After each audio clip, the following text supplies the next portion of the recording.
Paano nga ba nangyayari na magiging magkabiyak ang dalawang taong individuals? Paano mamumuhay bilang magkabiyak?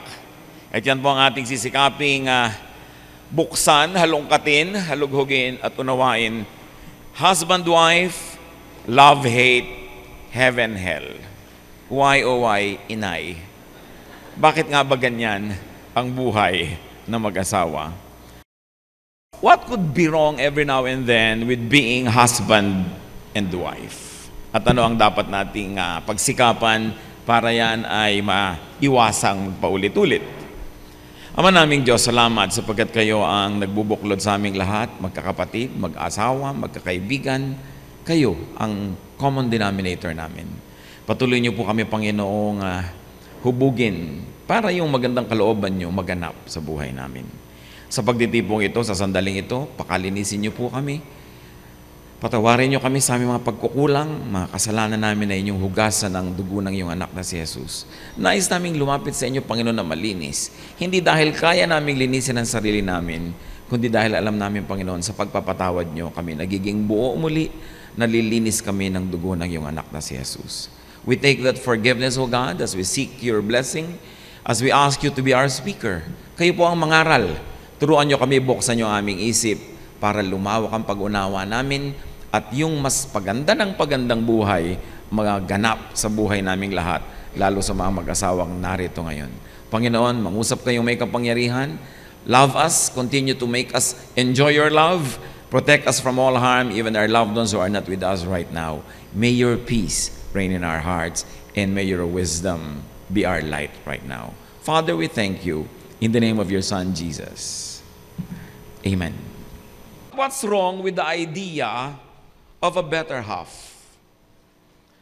Many people call their husband or their wife better half. What could be wrong with the idea of the so-called kabiyak? One, you are a whole person without your spouse. Buo ka. Isinilang kang buong tao.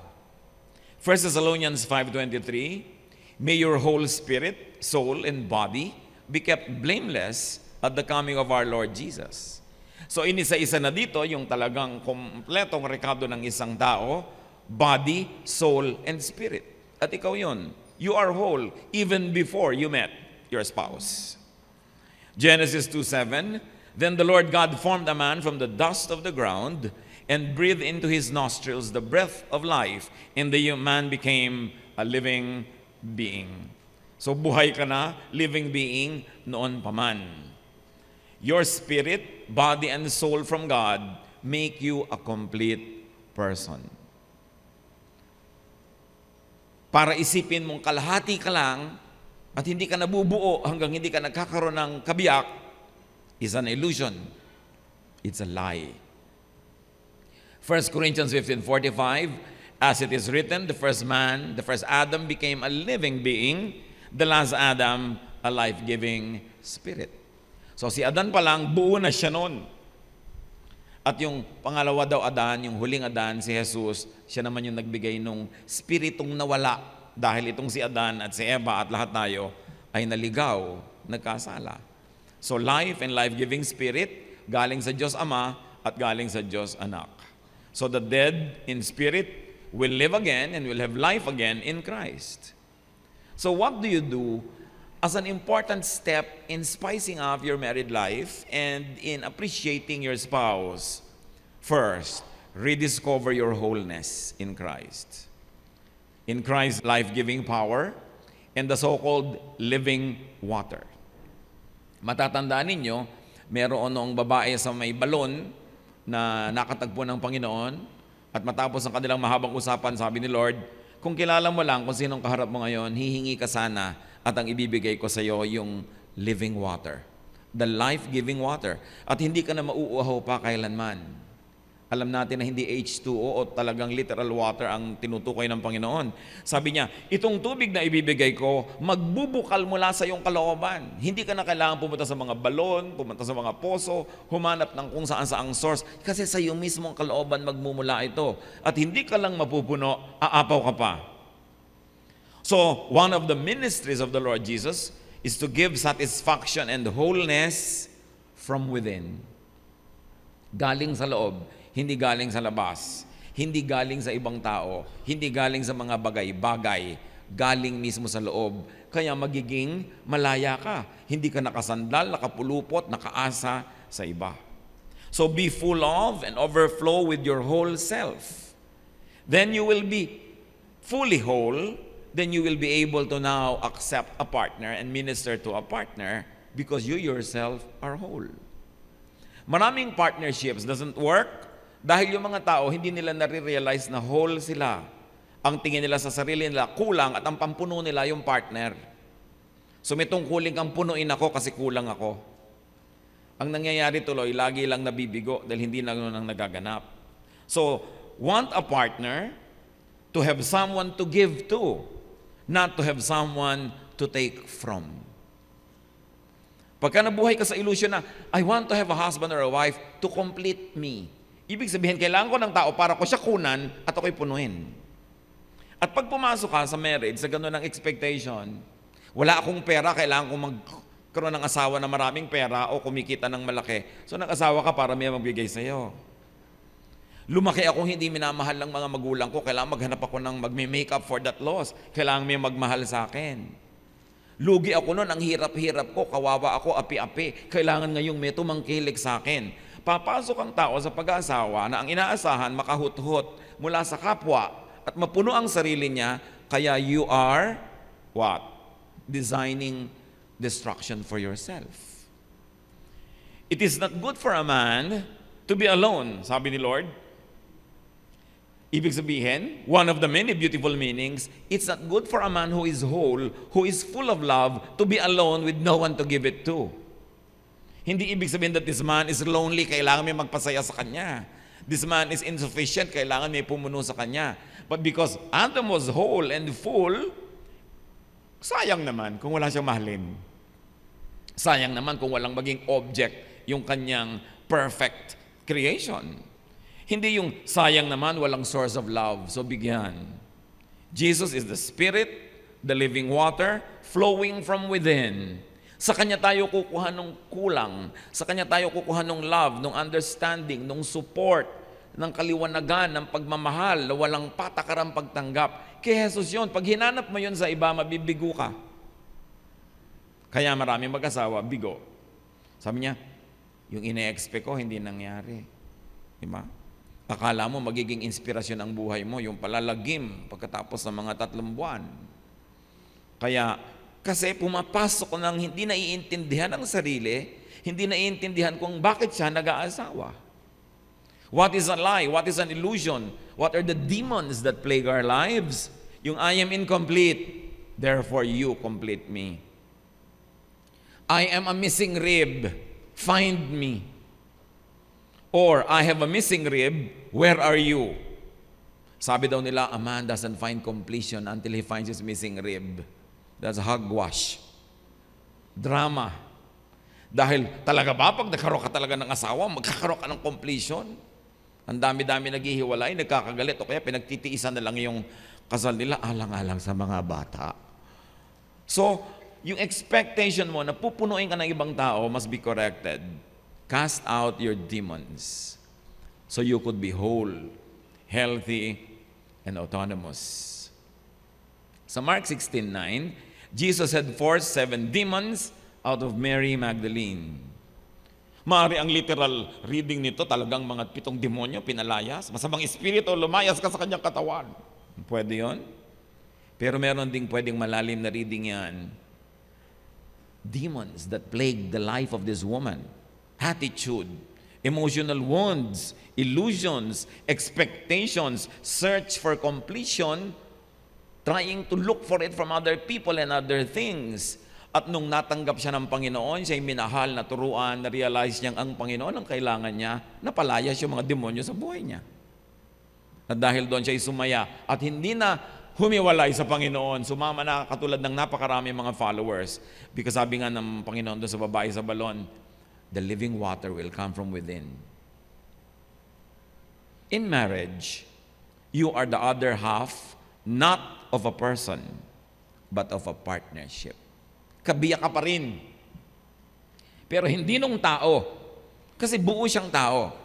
Kabiyak ka ng partnership na ito, ng korporasyon na ito, ng relationship na ito, ng physical, social, and legal union. Kabiyak hindi ng isang tao dahil buo siya at buko ka rin bago kayo pinakasal.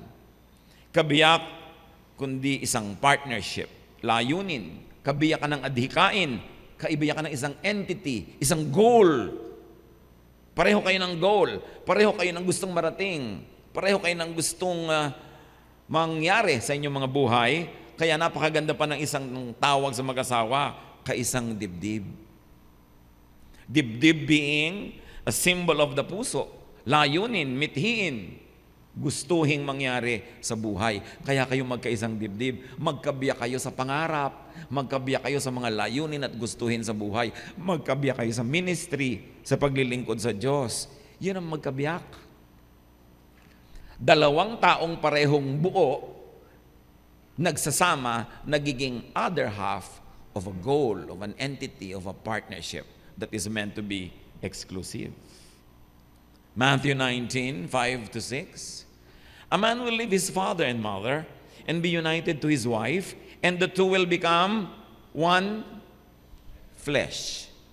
So they are no longer two, but one flesh. One flesh suggests sexual exclusiveness, not loss of individuality, uniqueness, and personhood just because you got married.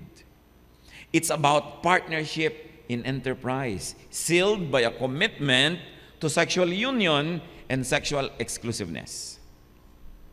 And that symbolizes and cements the oneness. So yung pagiging magkabiyak kayo dapat in spirit, sa layunin, sa kagustuhan, sa pangarap, talagang magkatuwang kayo.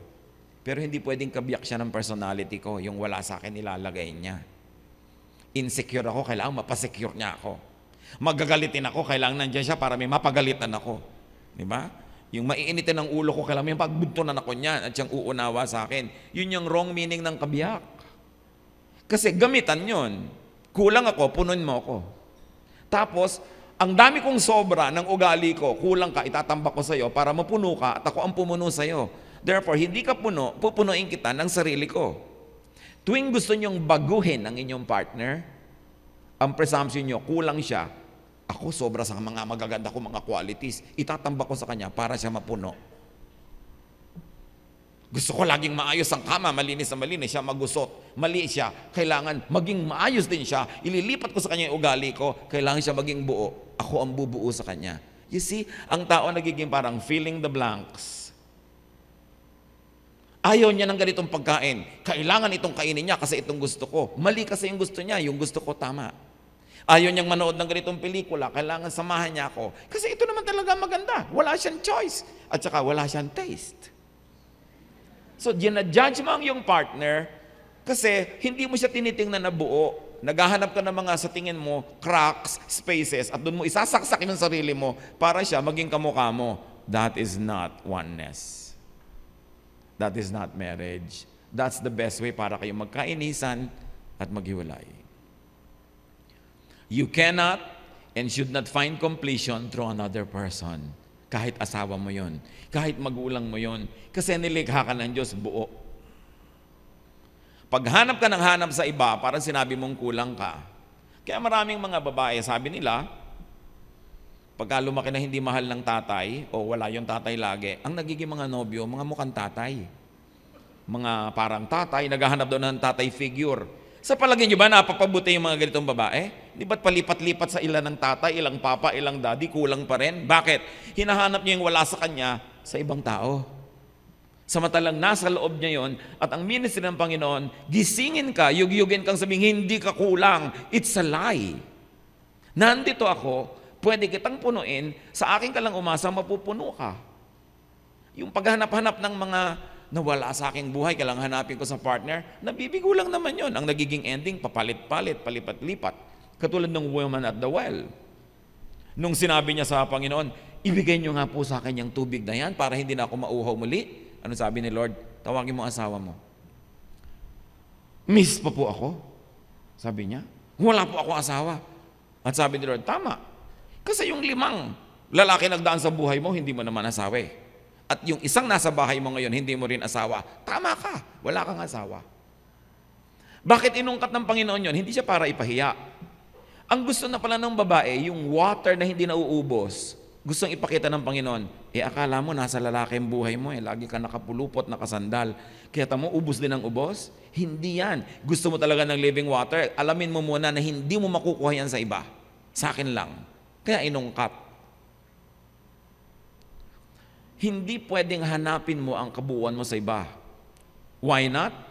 And what are these 5 steps to trouble? Lalo sa mag-asawa, you will needlessly strain your spouse and yourself. Pag hinahanap mo na mabuo ka through that person, papagurin mo siya sobra. Gustong-gusto mo na aalala lagi ang anniversary kasi maalalahanin ka. So kailangan maalala rin niya. Pag hindi, Giyera Mundial. World War III. Naaalala ko, ba't di mo naaalala? Malungkot ako, dapat naaalala mo yan kasi gusto ko yan. You see, naaalala mo pala, di paalalahanan mo siya. Hindi masaya yung mga babae sa sinasabi ko. No? Kasi gusto nyo talagang alala. Kasi gusto nyo maging babae yung asawa nyo eh. Hindi talaga maaalahanin sa ganun. Ngayon, mainam kung maalalahanin o kaya mag-adjust para sa kagustuhan nyo. Pero sa pag-a-adjust, siyang mag-adjust. Huwag nyong i-expect. Kasi mabibigo lang kayo, magdagalit kayo, hindi nyo man ipahiwatig yan, nagtatampo kayo doon sa loob. Yung matabangan sinigang, malamigang kape, di ba? Dahil may tampo kayo eh. Pagkasisiping na siya, pagod ako. Oh. Kasi hindi naalala yung birthday nyo, hindi naalala yung anniversary. Tampo-tampo ka, tampo ng tampo. Alam niyo yung tampo ng tampo, isa lang sinasabi niyan, kulang ako, ba't di mo ako pinuno? Kay lalaki, kay babae yung nagtatampo. Hindi naman ito lisensya para sa mga lalaki na wala nang maalala, no? Pero dahil unawain mo yung partner mo, buo yan no, na pangasawa mo. Huwag mong ibahin. Mabibigo ka. At pag nabigo ka, may inis ka. You will fail and be frustrated. Hindi nangyayari yung babaguhin siya ng aking pag-ibig. Walang ganon. Sa sine lang yon. Pag nagpakasal ka, ang goal mo, baguhin siya, magtayo ka ng bahay ampunan. Magtayo ka ng charity work. Pero yung mag-aasawa ka, tatanggapin mo siya na buo. Warts and all. Para kayo magtagal. And then, siyempre, mabibigo ka. Kasi hindi nangyayari yung gusto mo. You will foolishly blame your spouse. Ba't di ka masaya? Kasi siya, hindi ako naalala. Ba't di ka masaya? Kasi siya, ganun. Kasi siya, ganun. Babae at lalaki, ganyan yon. Hinga ng hinga sa mga kaibigan, sa mga kamag-anak. Lumalaki tuloy yung gulo, nagkakaroon ng kampi-kampihan. At pagpatuloy mo siyang laging sinisisi, you will develop resentment. Bakit ba ako nakapagpakasal dito sa pintor na to? Puro pagpipinta inaatupag, hindi kami yumayaman. Ang mga dati kong classmate, mga pinsan ko, mga may kotse na, may bahay na, kami wala pa. Kasi siguro yung napakasalan nila, mahilig gumawa ng pera. Yung napakasalan mo, mahilig magpinta. So either you change husbands, or you change your attitude. Mabuti ngayon kung yung asawa mo ang mag-isip na, papalitan ko nga ito para pasayahin yung asawa ko. Pero kusa yan, hindi yan naiutos. At hindi yan nasusustain pag inuutos mo lang. Once you develop resentment, resentment leads to all kinds of evils. Nandyan na yung hindi ka na ganadong maglinis ang bahay, ayaw mo na umuwi, ayaw mo na magpakita.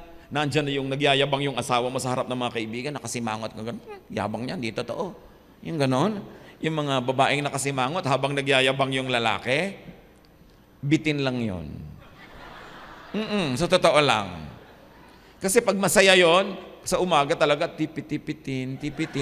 At pag nagyayabang ka, pumapalakpak pa yon. Diba? Kaya mga kalalakihan, pagka nagyayabang-yabang kayo ng konti, nakita yung asawa nyo nakasimangot, bitin. Kasi kaya niyang patawarin lahat ang pagkukulang niya sa buhay. Basta siya tipit-tipitin.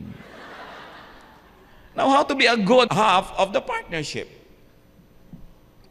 Not half of the person, ha? Whole siya, whole ka rin. But you are half of the partnership.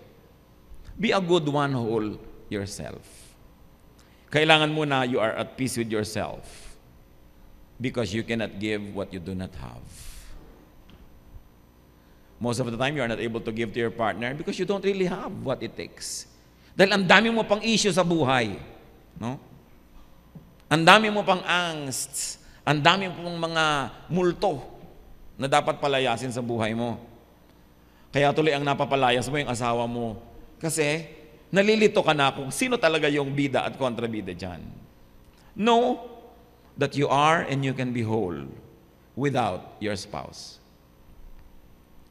Hindi ko tinasabi na mamuhay kayo magkahiwalay, dangerously independent of one another, but what we're trying to say is don't be dangerously dependent of each other. You were not created to be dependent. You were created as a whole. No? So, this will not take the love out. It will only take the pressure off. Kailangan walang pressure.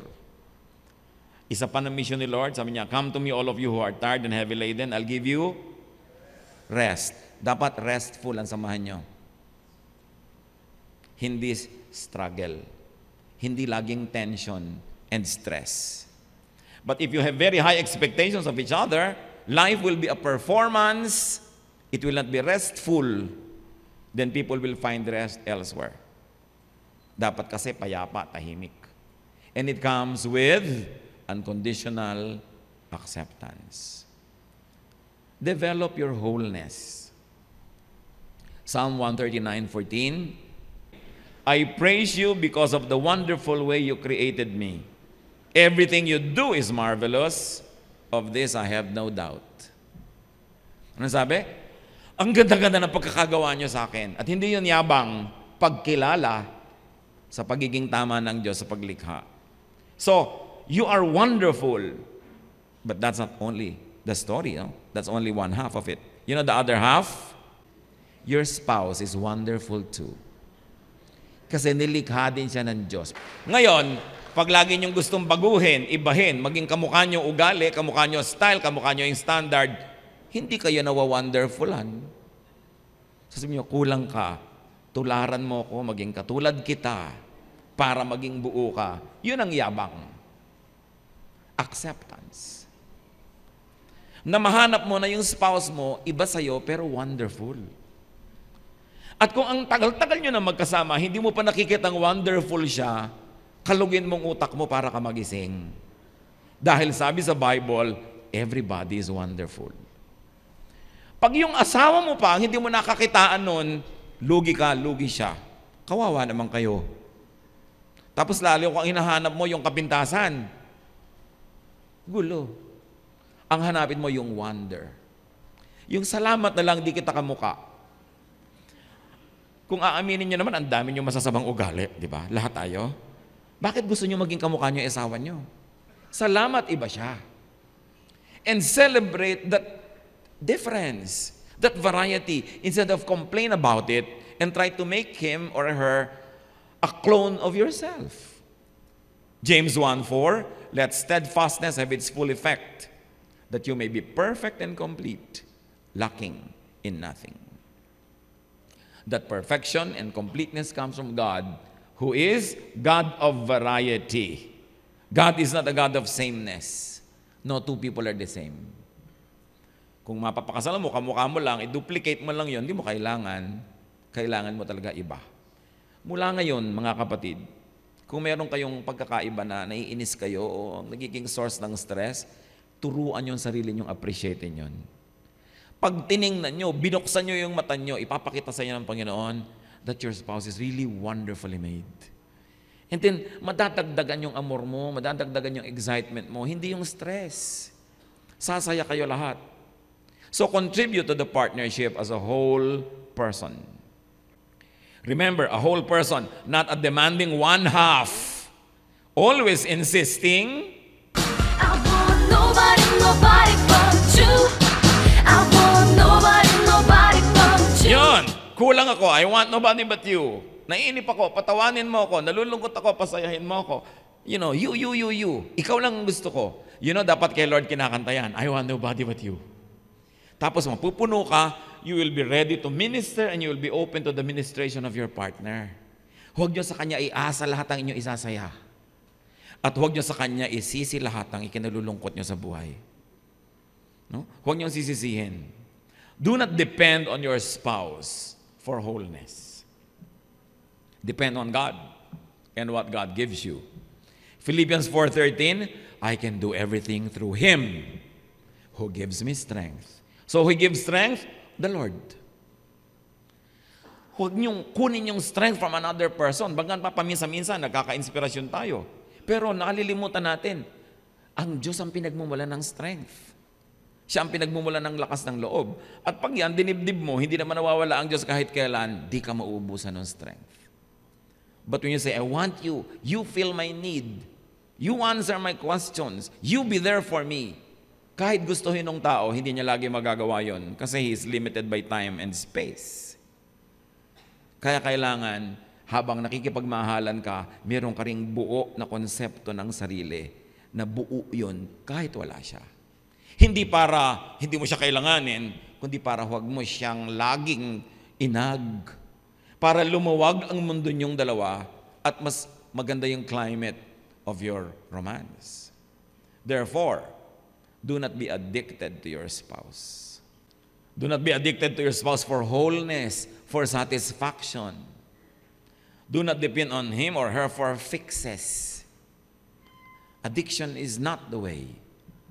Kailangan nakakaimbento ka ng saya nang wala siya, lalo't kung hindi niya kayang nandun. Dapat nakakaimbento ka ng ibang kalibangan, kahit na siya sana ang gusto mong libangan. Pero hindi naman laging pwede. Huwag kang maging addict. Kasi pag naging addict ka, ang mahihirapan yung tao. Sobrang magiging demand mo, lagi ka rin mabibigo.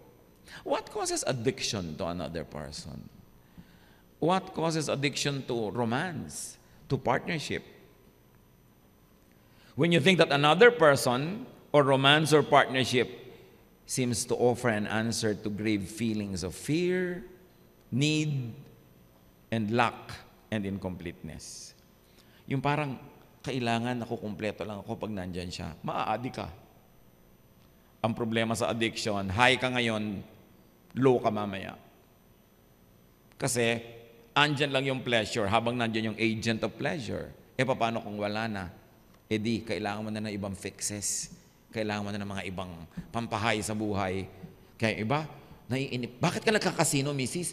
Naiinip kasi ko, nasa abroad ang asawa ko. Yan pala, nag-a-abroad na nga, hirap na hirap, magkakasino ko pa, lungkot na lungkot ako. Ba't di ka mo pasayahin ang sarili mo? Wala kasi siya. So ang nangyayari tuloy, pag wala siya, maghahanap na ng second substitute. Yung mga nasa abroad din, ang daming nangyayaring ganyan. Pares-pares doon abroad. O bakit? Kasi namimiss ko ang asawa ko. Paano? Sinanay mo yung sarili mo na kung wala yung asawa mo, hindi ka na nakatayong puno. Para kang baging, kailangan mo lagi ng balag. Kailangan mo lagi ng pupuluputan. Paano kung wala? Hindi pupulupot ka kahit kanina lang dumaan. Mahirap yung dependent ka on other people. Yung sinasabi natin ito na emotional autonomy is not to declare to your partner, I don't need you. Pero dapat meron kang sariling matigas, matining na gitna, na loob, na center. Nandyan siya o wala, nakatindig ka, pero mas masarap na nandyan siya. Kasi nasisira yung pagkatao mo pag sobra kang addict sa iyong partner. This expectation is doomed to fail. Because one derives a sense of selfhood, wholeness, meaning and value, and strength from outside of themselves. Hindi pwede yun. It's an externally derived sense of identity. Sa Spain nga, ang mga babae doon, kahit nag-aasawa, they maintain their family name. Halimbawa, ikaw si Mercedes Santos. Ikaw pa rin si Mercedes Santos, pinapakilala ka, Mercedes Santos. Pag gustong sabihin yung asawa mo halimbawa, De La Cruz, ito si Mercedes Santos de La Cruz or de Vega. Ganon. Hindi nawawala yung identity nila. Hindi ko sabing ganyan ang gawin nyo, but it's an example na you maintain a little bit of yourself. So that you are ready to give, not always to ask. Yung iba naman, ang sense of meaning nila, wealth. Kaya pag hindi sila wealthy, parang wala silang sense of meaning. Title or position, power, image, looks, approval of others, admiration of others. Pag wala yun, parang wala nang kwenta yung pagkatao nila. Magkakamag-anak lahat yan. Things and people outside of you that you depend on for your own meaning, you've got to declare independence from those because you are dependent only on God. Ang mga taong ibinibigay sa atin, dagdag, pero that they are not meant to replace the position that God has in our hearts. Kaya nga lagi ko sinasabi, dapat ang Diyos ang number one sa buhay ng mag-asawa. Hindi yung misis, hindi yung mister. And sa may mga misis, nagre-reklamo, sabi, number 2 po ako. Alam mo, pag number 1 ka, pwede. Pero pwedeng may number 2, number 3, number 4, number 5. Pero kung number 2 ka lang, dahil number 1 ng Diyos, wala nang number 3. Dapat goal maging number 1 ng Diyos. Kaya priority ng mag-asawa to keep themselves together is always worship God together, to grow spiritually together. Because as long as God is the center of your life, you will be whole. You will be full. It's a goal. Pag sobra kang umaasa sa asawa, stressful. Meron pang ayaw kumain pag wala pa yung asawa. O bakit hindi ka pa kumakain? 10 na kasi iniintay kita eh. Either talagang napakalabing ng babaeng ito o na mamanipulate. Kailangan makauwi ka ako, hindi mamamatay ako sa gutom. Hunger strike yun. Di ba? Yung kaya tuloy hirap ka na, darating ka para lang makakain na siya. May pressure. Di ba ang sarap nung hindi mo pinapressure pero nandyan? Kasi gusto, hindi dahil para wala na lang away. Yung mga ginagawa para wala na lang away, natutuwa ka pero ang babaw nun, mas malalim yung kaligayahan mo pag isinusukong kusa, ibinibigay ng kusa without your demand. Napakahalaga na magkaintindihan kasi yung 20, 30, 40 years ang mag-asawa, they quarrel about the same things as if they were married last week. Yan ang dapat kantahan ni Gary Valenciano ng di na natuto. Sa inyo ang premyo. Di ba? Hindi na natuto. May mag-asawa, magkaaway na naman kayo. Lumang-luma na yung pinag-aawayan nyo. Hindi nyo na maayos. Ayaw naman maghiwalay. So dapat ayusin. Yung search ng meaning outside of yourself causes overdependence. Possessiveness. Siyempre, pag nakaasa kasi isang tao sa meaning, you become possessive because you protect the meaning na nakukuha mo sa kanya. And because of that, you become jealous. And jealousy, of course, is because of fear. Fear of losing. So yung taong sobrang magmahal, ang kakambal ng buhay niya lagi, takot. Takot na maagaw ng iba yung minamahal niya, o kaya agawin ni kamatayan. Takot na takot kang mawala siya. So lagi ka nalang takot. Bakit ka pa nagkaroon ng love, binigyan ka ng Panginoon ng mamahalit magmamahal, ang buhay mo, puro takot na lang. Pag wala siya, siguro may kasamang iba. Pag ginagabi, siguro ganyan. Kahit nasa banyo siya, bulatlat ka ng bulatlat ang wallet, ang mga cellphone, naghahanap ka ng mga ebidensya, kung yung takot mo ay totoo. It can happen. Sayang naman, ang iksi-iksi ng buhay, pupunuin mo ng tension and fear. And when you're already fearful, you become irrational. Kahit wala ng multo, nakaka-imbento ka na ng multo, mamaya yung kainan nyo, naging awayan na. Although mga babae, syempre, kung minsan pag may kutob naman kayo, totoo yun ha. Kaya kailangan nakikinig din kayo sa kutob. Yung nagagalit pa yung mister nyo, naku, nagagalit-galit na lang yun para huwag matanong. Di ba? So magtanong kayo, right nyo yun. Pero ang mahalaga, huwag kayong maging irrational. Huwag yung parang wala ka ng buhay pag nawala siya. Kaya siya yung lalaki, kaya siya yung babae. Kasi aasa ka ng gusto. At pag nakasandal kang todo sa isang tao, di ba nangangawit siya? At pag nangangawit siya, anong gusto niya? Pahinga. Mapapahinga lang siya pag nawala ka. So anong gusto mo? Wala ka. O malayo sa'yo kahit sandali, makapagpahinga. So nakakapagod ka bang kasama? Iyan ang importante yung tinatanong. Pero alam nyo, mga kapatid, kung may pakiramdam kayo, di nyo na kailangang tanong yan. Dapat kayo magtanong sa sarili nyo, manalamin kayo, nakakapagod ba akong asawa? Di ba yung, wala na ba akong tigil ng ka-expect, ka-demand, na maging tulad ko siya? Pero 20 years na namin pinagtatalunan to. So dapat, either magpalit ka ng asawa na hindi advisable, o magpalit ka ng ugali, which is doable. Magpalit ka ng mga expectation, but you won't want to live all your life until your dying day quarreling about the same things. Dapat maiba. Pagka ang tao nagkaroon na ng irrationality, violence is not far behind. Kaya dumadating na yung nagsasapukan, nagbabatuhan na ng mga cellphone, diba? Hampasan ang sandok. At pag namamalansya yung asawa mo, huwag mong aawayin. Diba? Kaya maraming may mga paso. Frustration, dissatisfaction, disillusion. Yung ba sabihin, ba't ba ako nakapag-asawa pa? Tama si nanay. Kasi nagkaka-disillusion. Why? May expectation ka kasi, tas hindi yun nami-meet. Then there's a sense of failure and betrayal and vexation. The better half becomes the bitter half. Heaven becomes hell. Love becomes non-love, or worse, hatred. It is so easy to hate the one you used to love. Pagkamali ang pakulugan mo sa love, that you are in my life to make me feel good, to fulfill my dreams, to meet my expectations. Pag ganyan na dinemanyo, you are headed for disaster. Kasi ang pag-aasawa, kung hindi nyo pa nalaman bago kayo ikasal noon, alamin nyo ngayon, ito'y isang walang patakarang pagtanggap. Kasi, ba't pa kayo nag-asawa kung di nyo tatanggapin? Kahit na tuwing hihiga siya, nalulukot ang buong kama, di bali na. Di ba? Hayaan mo nang malukot. No? Ang masama yung relasyon yung lukot. Kahit makakalimutin sa ganito at ganon. Yung mga babae naman, siyempre, ang daming mga mamunting maliliit na bagay, laging hinihingi. Ibigay nyo na para tahimik ang mundo. Kaya nyo naman eh. Di ba? Yung ibang mga lalaki din eh, may pride pa, ayaw pa daw, di ba? Gandahan ng pamamalansya. Gandahan nyo ng pamamalansya nyo para masyahan ang mga misis ninyo.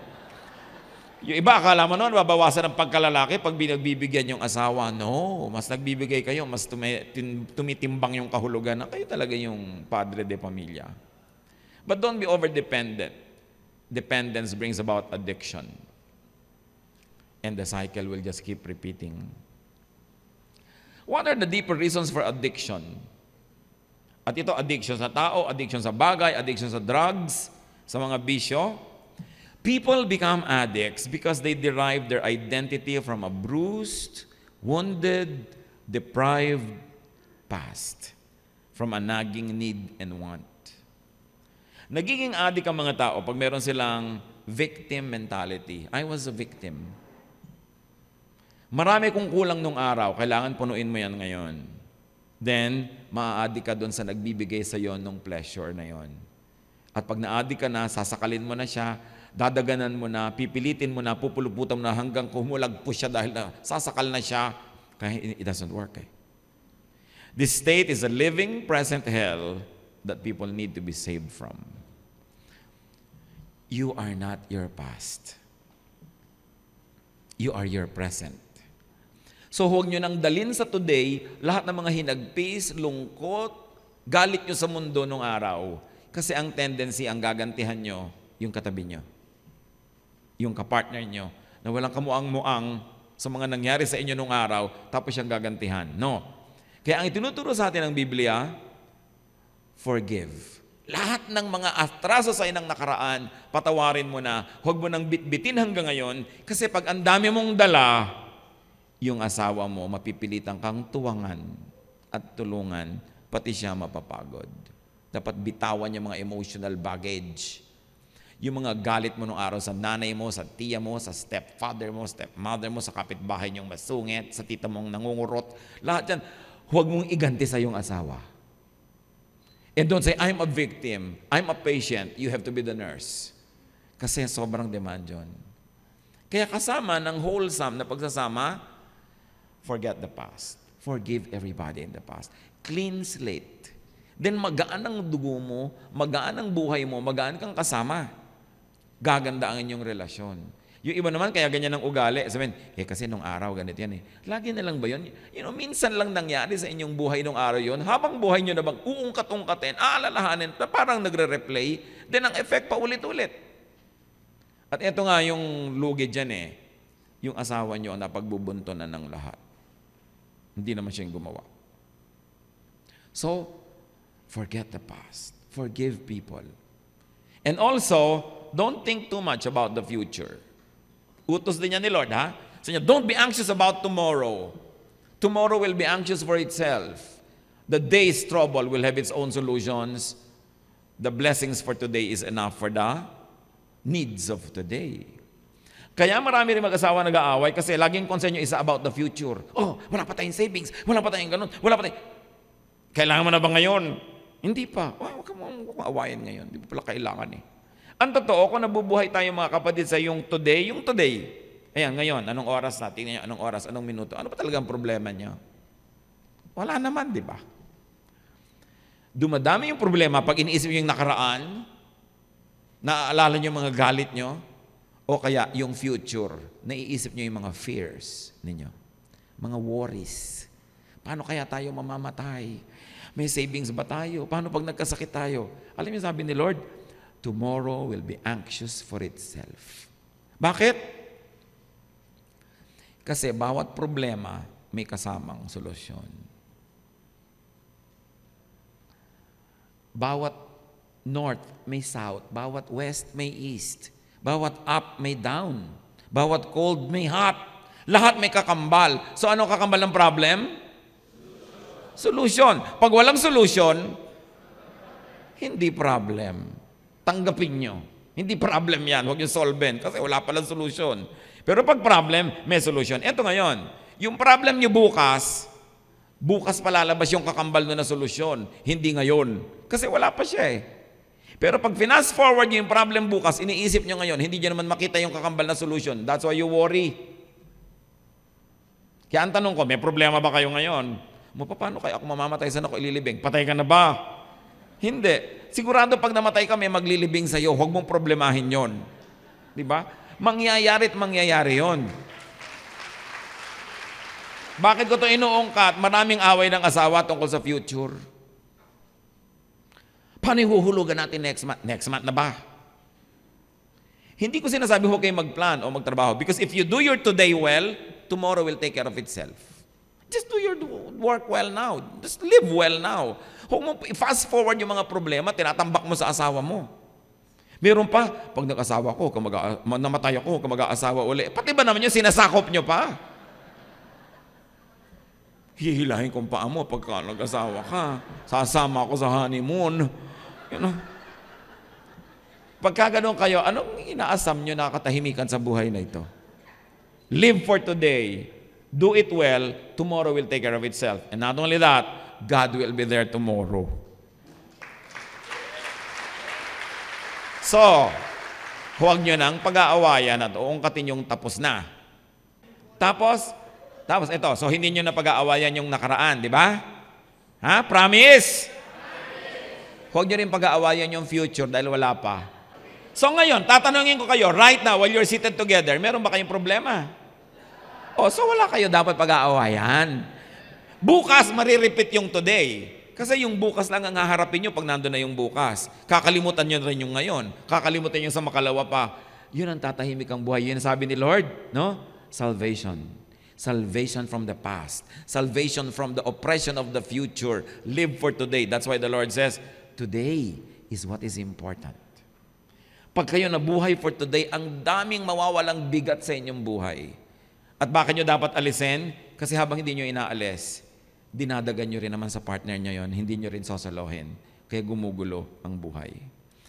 Identify yourself with the blessings of today, not with the deprivations of yesterday, and not with the concerns and worries of tomorrow. Kailangan, because identified wants and deprivations of the past, people tend to look for the answers in their partners. They search for their missing rib, nagiging rip-off tuloy. And then they search for that soulmate, nagiging checkmate ang buhay. Kasi hinahanap mo yung soulmate. Ano yun? Wala yun. Yung sarili mo, ang soulmate mo, kasi ikaw ang dilikha ng Diyos na buo. Huwag kang maghanap na maging shot, ikaw match na match. It's a lie. Huwag kang maging sobrang romantic at madrama. Don't seek completion because it's unending and the demands are very high. Completion is in God. So, anong dapat natin gawin? Naghahanap ka lagi. When you always look for the answer to your partner, don't forget that your partner could also be looking for an answer. So nobody will answer anybody. magiging ka lang selfish at gagamitin mo siya for your ends. What is the result when you're addicted to someone and you want someone to please you? Wanting to change one's partner. Kung gusto mo siyang palitan, papalitan mo siya. No? Gusto mo siyang palitan mo yung ugali niya. Pwede mo bang palitan ng isang tao?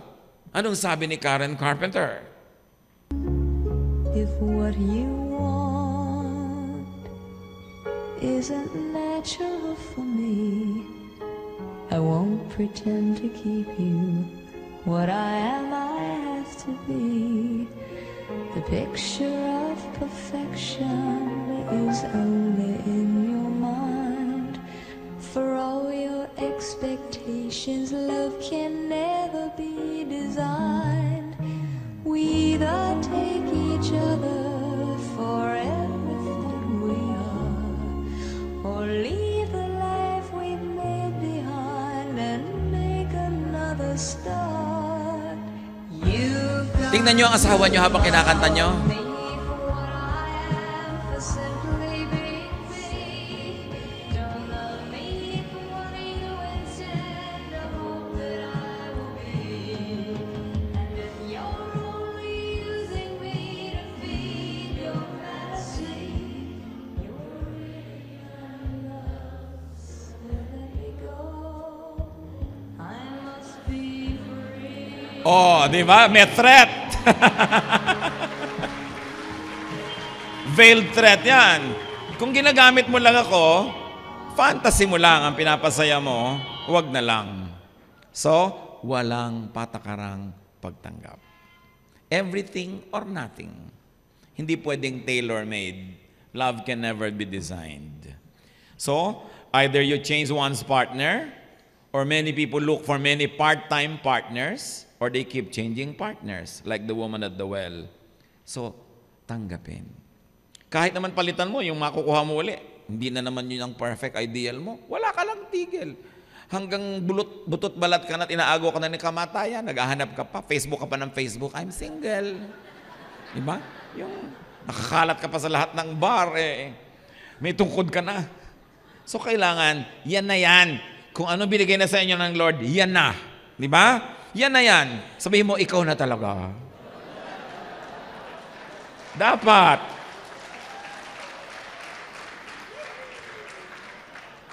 So, what needs to be done to be a good spouse is to get saved from the past through the forgiveness of others and of self. Yun ang binabanggit natin kanina pa. You need to get saved from identification with your past or your trauma, the trauma of your body and soul. And you've got to realize wholeness in the spirit through enlightenment. Pag puno ka ng Diyos, puno ka ng Espiritu, punong-puno ka ng pagpapatawad, punong-puno ka ng pagbibigay, hindi pag-e-expect, hindi selfish cravings. So accept your spouse unconditionally. As a person, as an identity, not as a filler. Hindi siya filler ng mga blanks mo. Siya ay buong tao. Not as someone incomplete, natatambakan mo ng mga excess baggage mo at pupunuin mo siya ng sarili mong karakter. Siya ay unique. Colossians 3:18-19. Wives, submit yourselves to your husbands as is fitting in the Lord. Husbands, love your wives and do not be harsh with them. Akala ng mga wives, ang bigat na pinunuro sa kanila, submit. Mas mabigat sa husband, love. Pero pareho yan, isa lang ang premise. Acceptance. Because you cannot submit to someone you don't accept. The reason why some of you cannot submit your husband, you don't accept your husband. Paano ko magsasubmit? Mas matalino ako sa kanya. Paano ko magsasubmit? Mas maganda ang diskarte ko. So, hindi mo ina-accept siya. Yung mga iba namang husbands, kaya nagkakaproblema with the wives, you don't love. Love. Ang laki ng hinihingi sa mga kalalakihan to love. Because you can submit without loving. Di ba? But when you truly love, you also submit. So, mas malaki ang pananagutan ng lalaki to make it going and to keep it going. Do not make your spouse another you. Do not make your spouse a projection of your ideals, an executor of your illusions, a filler of your empty cracks. Kasi, hindi ka naman talaga empty. At paano mo siya gagawing filler? Buo rin siya, hindi naman siya pira-piraso. So, kailangan buong pagtanggap. When you don't accept your spouse fully, you'd only become judgmental. You know why some of you become judgmental of your own spouse? Because you don't accept the person. And when you're judgmental, you become unhappy. When you're unhappy, you become demanding and complaining. And you also provoke your spouse to be the same. A vicious cycle begins. Everybody loses. Kaya sabi sa Ephesians 5:21, submit to one another. Hindi lang yung wife nagsasubmit sa husband. Husband din submit to wife. Submit to one another out of reverence for Christ. In other words, yung submission, hindi naman pagsuko, bigayan. Pagbibigay. So nagbibigay ka kung kaya mo ngayon, marami kang powers ngayon, ikaw ay magbigay. Bukas, wala siya, siya naman ang pagbigyan mo. Bigayan. Submission kasi hindi pagpapaalipin, pagpapaapi, pagpapakawawa, pagpapakahamak. No! Pagbibigay. Submission of your ego to another. O sige, pagbibigyan kita. Body language naman will tell you na, hindi ko kaya magbigay ngayon, pagod na pagod ako, punong-puno ako. So ikaw naman pagbibigyan ko. Bukas ako naman, bigayan. Yan ang mahalaga. Always put God in the center of your partnership. And you cannot be wrong. Put the spirit of your spouse, which comes from God, as priority for you. No? 2 1/2 persons cannot make a one whole person. Hindi magmamatch. 2 non-whole persons cannot make a one whole partnership. Dapat 2 whole persons, they can make one whole partnership. Realize your wholeness, contribute a whole you, and accept, receive, and enjoy your whole spouse. Kaya nga, husband, wife, love, love, heaven, heaven, fun, fun, hugs, hugs, muwa, muwa. Mabuhay kayo, mga mag-asawa.